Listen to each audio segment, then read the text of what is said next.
ಖುಷಿ ಸುದ್ದಿ ನಮಗೂ ಸೇರಿ ಹೌದು.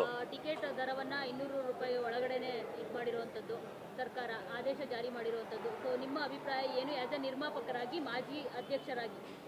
ನೋಡಿ, ಇದು 2016ರಲ್ಲಿ ನಾವು ಮಾನ್ಯ ಮುಖ್ಯಮಂತ್ರಿಗಳು ಸಿದ್ದರಾಮಯ್ಯ ಅವರು ಇದ್ದರು. ಅವತ್ತು ನಾವು ಪ್ರಯತ್ನ ಪಟ್ಟಿದ್ವಿ ಸಾರಾ ಗೋವಿಂದರ ಅಧ್ಯಕ್ಷತೆಯಲ್ಲಿ, ಅವರ ಅಧ್ಯಕ್ಷರಾಗಿದ್ದರು. ಆವಾಗ ಅನೌನ್ಸ್ಮೆಂಟು ಆಯಿತು. ಅನೌನ್ಸ್ಮೆಂಟ್ ಮಾಡಿ ಇಂಪ್ಲಿಮೆಂಟ್ ಮಾಡಿ ಪೇಪರಲ್ಲೂ ಹೆಡ್ಲೈನ್ಸ್ ಬಂತು 200 ರೂಪಾಯಿ ದರ ಫಿಕ್ಸ್ ಆಗಿದೆ ಅಂತ.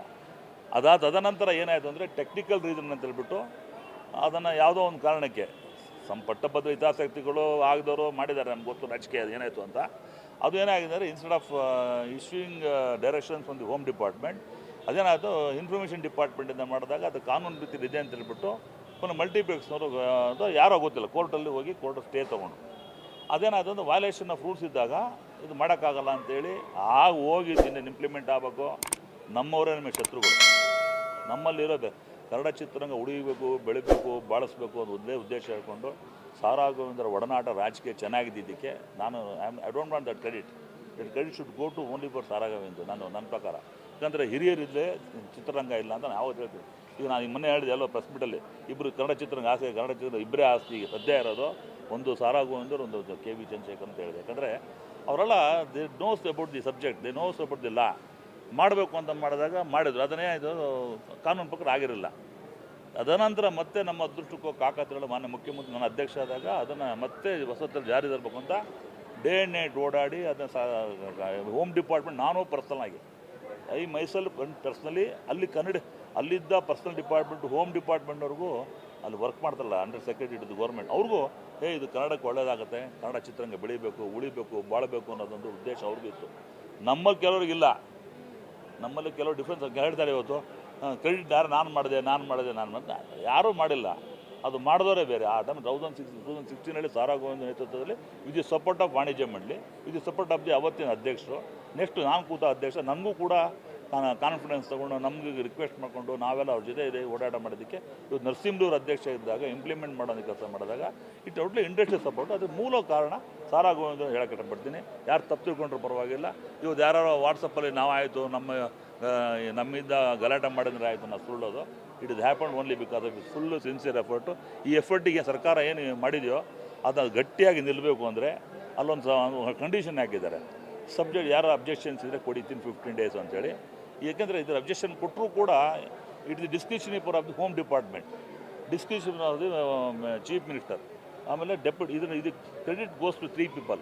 ಒಂದು ಮುಖ್ಯಮಂತ್ರಿಗಳು ಮಾನ್ಯ ಸಿದ್ದರಾಮಯ್ಯ ಅವರು, ಆಮೇಲೆ ಉಪಮುಖ್ಯಮಂತ್ರಿಗಳಾದ DK ಶಿವಕುಮಾರ್ ಅವರು ಕೂಡ, ಆಮೇಲೆ ನಮ್ಮ ಪರಮೇಶ್ವರ್ ಅವರು, ಪರಮೇಶ್ವರ್ ಹೋಮ್ ಮಿನಿಸ್ಟರ್ ಇದ್ದಾರಲ್ಲ ಸರ್, ನಿಜವಾಗ್ಲೂ ಅವರು ಎಷ್ಟು ಖುಷಿಯಾಗಿ ಈ ಕೆಲಸ ನಾನು ಮಾಡ್ತೀನಿ, ಮಾಡಿದ ಮೇಲೆ ಮಾಡುವಂಥ ಒಂದು ನಿರ್ಧಾರನ ಗಟ್ಟಿಯಾಗಿ ಉಳಿಸುವಂಥ ಕೆಲಸ ಮಾಡ್ತೀನಿ ಅಂತ ಮೊನ್ನೆ ಸಾರಾ ಗೋವಿಂದ ಬರ್ಡೇ ಟೈಮು ನಾನು ಕೇಳ್ಕೊಂಡೆ ಅವರಿಗೆ.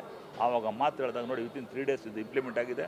ದಯವಿಟ್ಟು ದೊಡ್ಡ ನಿರ್ಮಾಪಕ ಸ್ವಲ್ಪ ತೊಂದರೆ ಆಗ್ಬೋದು, ಅವ್ರು ಕನ್ಸಿಡರೇಷನ್ ಮಾಡಿಕೊಂಡು will have A discussion with them. ಯಾಕಂದ್ರೆ ನಮ್ಮ ಕನ್ನಡ ಚಿತ್ರರಂಗ ಈಗ 100-150 ಕೋಟಿ ಬಂಡವಾಳ ಆಗಿದವರಿಗೆ ಅವರು ಉಳಿಸ್ಕೊಂಬಿಟ್ಟು ಅವ್ರಿಗೆಲ್ಲೂ ಹೆಲ್ಪ್ ಆಗೋ ಥರ. ಆದರೆ ಇದರಲ್ಲಿ 200 ರೂಪಾಯಿ ಆಗೋದ್ರಿಂದ ಲಾಸ್ ಏನಾಗಲ್ಲ, ಖಂಡಿತ ಆಗಲ್ಲ.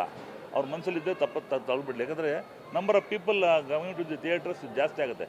ಮಲ್ಟಿಪ್ಲೆಕ್ಸ್ ಒಬ್ಬ ಕಾಮನ್ ಮ್ಯಾನ್ ಹೋಗ್ಬೇಕು ಅಂದ್ರೆ ಎಷ್ಟು ಖರ್ಚಾಗುತ್ತೆ ಅನ್ನೋದು ಈಗಾಗಲೇ ನಾವು ಸ್ಟಡೀಸ್ ಕೊಟ್ಟಿದ್ದೀವಿ. ಅದೆಲ್ಲ ಅವಾಯ್ಡ್ ಮಾಡೋದ್ರಿಂದ ಒಳ್ಳೇದಾಗುತ್ತೆ. ಆದರೂ ಕೂಡ ಅವರು ಬಂಡವಾಳ ಜಾಸ್ತಿ ನಂಬ್ಕೊಂಬಿಟ್ಟು ಇದೇ ಸಿಚುವೇಶನ್ ಮಾಡಿದ್ದಾರೆ. ಅಂಥವ್ರಿಗೆ ಡಿಸ್ಕಸ್ ಮಾಡೋಣ, ವಾಣಿಜ್ಯ ಮಂಡಳಿಗೆ ಕರೆಸೋಣ, ಕೂತು ಡಿಸ್ಕಸ್ ಮಾಡಿ ಮಾಡೋವಂಥ ಕೆಲಸ ಮಾಡಲಿ. ಇದಕ್ಕೆ ಸಂಪೂರ್ಣ ಸಹಕಾರ ಅವರು ಕೂಡ ಇದಕ್ಕೆ ಕೊಡಲಿ ಅಂತ ನಾನು ಕೇಳ್ಕೊತೀನಿ. ಯಾಕಂದರೆ ಇದು ಕನ್ನಡ ಚಿತ್ರ ಉಳಿದ ಪ್ರಶ್ನೆ, ಕನ್ನಡ ಚಿತ್ರ ಉಳಿತಿಗಾಗಿ, ಕನ್ನಡ ಬೆಳವಣಿಗೆಗಾಗಿ, ಕನ್ನಡ ಚಿತ್ರ ಏಳಿಗೆಗಾಗಿ ಇದು ಮಾಡುವಂಥ ನಾವು ನೀವು ಮಾಧ್ಯಮದ ಜೊತೆಯಾಗಿ ಇದು ಯಾವುದೇ ರಾಜಕೀಯ ಮಾಡದೆ ಇದು ಇಂಪ್ಲಿಮೆಂಟ್ ಮಾಡುವಂಥ ಕೆಲಸ ಮಾಡಲಿ ಅಂತ ನಾನು ಗಟ್ಟಿಯಾಗಿ ಕಳಕಳಿಯಿಂದ ಕೇಳ್ಕೊತೀನಿ. ಸರ್, ಈಗ ಆಲ್ರೆಡಿ ಒಬ್ಬ ದೊಡ್ಡ ಸ್ಟಾರ್ ನಟ ಮತ್ತು ಒಂದು ದೊಡ್ಡ ಪ್ರೊಡಕ್ಷನ್ ಸಂಸ್ಥೆ CMನ ಸಂಪರ್ಕ ಮಾಡಿದೆ, ಈ ಬಗ್ಗೆ ಬೇಡ ಈ ಥರದ ನಿರ್ಧಾರ ಅಂತ ಹೇಳಿದೆ ಅಂತ ಸುದ್ದಿ ಇದೆ. ಸರ್ ಖಂಡಿತವಲ್ಲ. ಯಾಕಂದರೆ ಅವರು ಬಂಡವಾಳ ಹಾಕಿರ್ತಾರೆ, ಕೋಟ್ಯಾಂತರ 100-150 ರೂಪಾಯಿ ಬಂಡವಾಳ ಹಾಕಿರ್ತಾರೆ, ಅವ್ರಿಗೂ ನೋವಿರುತ್ತೆ. ನಾನು ಭೇಟಿ ಮಾಡೋದು ತಪ್ಪು ಅಂತ ಹೇಳಲ್ಲ. ಆದರೂ ಕೂಡ ಅವ್ರಿಗೆ ಸ್ವಲ್ಪ ಸ್ಪೆಷಲ್ ಏನೋ ಯಾವುದೋ ಒಂದು ಒಳ್ಳೆ ರೀತಿ ಅವ್ರಿಗೂ ಒಳ್ಳೇದಾಗೋ ಥರ ಮಾಡಿಕೊಂಡು ಇದು ಲಾಂಗ್ ರನ್ನಲ್ಲಿ ಇದು ಮುಂದಿನ ದಿನಗಳು ಯಾವ ಸಿನಿಮಾ ಮಾಡ್ತಾರೋ ಅವ್ರಿಗೆ ಎಫೆಕ್ಟ್ ಆಗುತ್ತೆ ಮಾಡಿ ಇದನ್ನು ಕ್ಯಾನ್ಸಲ್ ಮಾಡೋಂಥ ದಯವಿಟ್ಟು ಮಾಡಿಬಿಡಿ. ಒಳಸಂಚುಗಳನ್ನ ಮಾಡಿಬಿಡಿ.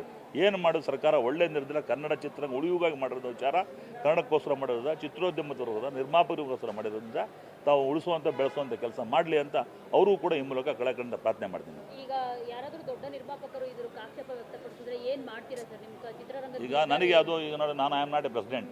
I am X president, but ನಾನು ಇರ್ತೀನಿ, ಅದು ಕಮಿಟಿನಲ್ಲಿ ಇರ್ತೀನಿ, ನನ್ನ ಒಪಿನಿಯನ್ ಕೊಡ್ತೀನಿ. ಏನೋ ಅವ್ರಿಗೂ ಒಳ್ಳೇದಾಗೋದಿದೆ. ಇದೊಂದು ಓನ್ಲಿ ಫಾರ್ 2-3 ಪೀಪಲ್ ಏನು ಪಿಕ್ಚರ್ ಮಾಡಿದ್ದಾರೆ, ಅವ್ರಿಗೆ ಪ್ರೊಟೆಕ್ಟ್ ಮಾಡ್ಕೊಂಡು ಮಾಡೋವಂಥ ಕೆಲಸ ಮಾಡಲಿ ಅಂತ ನಾನು ಕೇಳ್ಕೊತೀನಿ. ಬೇಕಾದ್ರೆ ನಾನು decision I am not the decision taker. ಇರೋ ಅಂಥ ಹಾಲಿ ವಾಣಿಜ್ಯ ಮಂಡಳಿ ಎಲ್ಲ ಪದಾಧಿಕಾರಿಗಳಿದ್ದಾರೆ, ಕಾರ್ಯಕಾರಿ ಸದಸ್ಯರಿದ್ದಾರೆ. ನಾನು ಕೂಡ ಅಲ್ಲಿ ಕಾರ್ಯಕಾರಿ ಸಮಿತಿ ಸದಸ್ಯನಾಗಿದ್ದೀನಿ, ಮಾಜಿ ಅಧ್ಯಕ್ಷಗಳಿದ್ದಾರೆ. ಡಿಸ್ಕಸ್ ಮಾಡಿ ಎಲ್ಲರಿಗೂ ಒಳ್ಳೇದು ಮಾಡಿ ಇದು ಪರ್ಮನೆಂಟ್ ಆಗಿ ಕ್ಯಾರಿ ಮಾಡೋವಂಥದ್ದು ಕೆಲಸಕ್ಕೆ ಮಾಡೋಕ್ಕೆ ಪ್ರಯತ್ನ ಮಾಡ್ತೀನಿ. ಅಲ್ಲ, ಈಗ ಕನ್ನಡ ಚಿತ್ರರಂಗಕ್ಕೆ ಏನಾದರೂ ಒಳ್ಳೇದಾಗುತ್ತೆ ಅಂದರೆ ಇಲ್ಲೇ ತೊಡಕು ಹಾಕೋರು ಇರ್ತಾರೆ. ಇವಾಗ ನೋಡಿ, ಒಂದು ದೊಡ್ಡ ನಿರ್ಮಾಪಕ ಸಂಸ್ಥೆ ಮತ್ತೆ ಈಗ ಯಾವುದೋ ಒಂದು ಒಳ್ಳೆ ಯಾವುದೋ ಸ್ಟಾರ್ ನಟಗಳಿಗೆ ಒಂದೇ ಹೇಳ್ತೀನಿ, ನಾನು ರಿಕ್ವೆಸ್ಟ್ ಮಾಡ್ಕೊತೀನಿ, 3 ವರ್ಷಕ್ಕೂ ಸಿನಿಮಾ ಮಾಡೋದು ಬಿಟ್ಟು 6 ತಿಂಗಳು ಸಿನಿಮಾ ಮಾಡಿದರೆ ಕನ್ನಡ ಚಿತ್ರ ಉಳಿಯುವಂಥ. ಕನ್ನಡ ಚಿತ್ರ ಪ್ರತಿಯೊಬ್ಬರು ಹೀರೋಗಳು, ಸ್ಟಾರ್ ನಟಗಳು ಯಾರೇ ಇದ್ದರೂ ಫಸ್ಟ್ ಸಿನಿಮಾ ಇದೆ, ನ್ಯೂ ಸಿನಿಮಾ ಫಾರ್. ಇವತ್ತು ಕನ್ನಡ ಚಿತ್ರದಲ್ಲಿ ನಮ್ಮ ಪ್ರೇಕ್ಷಕರು ಜನ ಅವರಿಗೆ ಅಭಿಮಾನ ತಿಳ್ಕೊಂಡು ಪ್ರೀತಿಯಿಂದ ದೊಡ್ಡ ಸ್ಟಾರ್ ನಟ ಮಾಡಿದ್ರೆ ಯಾರು?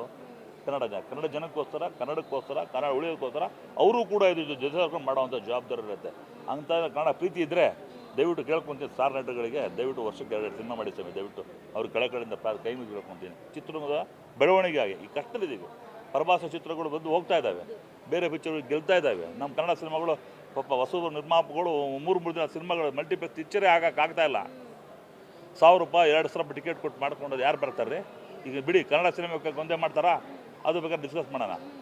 ಬೇರೆ ಲ್ಯಾಂಗ್ವೇಜ್ ಸಿನಿಮಾಗಳಿಗೆ ಕರ್ಕೊಂಬಂದು 1,000-2,000 ಕೊಟ್ಟು ಹೇಳ್ಬಾರ್ದು. ಐಕೆ ನೇಮ್ ದಿ ಮೂವೀಸ್ 2,000, 1,25,000, ನಾನೇ 1,25,000 ನನಗೆ ಹೇಳ್ದ ಬರೋಲ್ಲ ಅಂದರೆ ಈ ಥರ ಮಾಡೋದು ಒಳ್ಳೇದಾ? ಅದ ಒಂದು ಸಂಸ್ಕೃತಿ ಬಿಟ್ಬಿಡಿ. ನೀವು ಕನ್ನಡ ಚಿತ್ರರಂಗದಲ್ಲಿ ಭಾಳ ಎತ್ತರವಾಗಿ ಬೆಳೆದುಬಿಟ್ಟಿದ್ದೀರ. ಭಗವಂತ ಎಲ್ಲ ಕೊಟ್ಟಿದ್ದಾನೆ.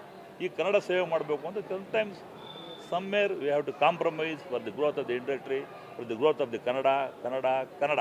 ಲೇಟೆಸ್ಟ್ ಹಾಗೂ ಇಂಟ್ರೆಸ್ಟಿಂಗ್ ಸುದ್ದಿಗಳಿಗಾಗಿ ಬಾಸ್ ಟಿವಿ ಕನ್ನಡ ಚಾನೆಲ್ನ ಸಬ್ಸ್ಕ್ರೈಬ್ ಮಾಡಿ. ಹಾಗೆಯೇ ಬೆಲ್ ಐಕಾನ್ ಪ್ರೆಸ್ ಮಾಡಿ. ಇದರ ಜೊತೆಗೆ ಫೇಸ್ಬುಕ್, ಇನ್ಸ್ಟಾಗ್ರಾಮ್, ಎಕ್ಸ್ನಲ್ಲೂ ಮಿಸ್ ಮಾಡದೆ ಫಾಲೋ ಮಾಡಿ.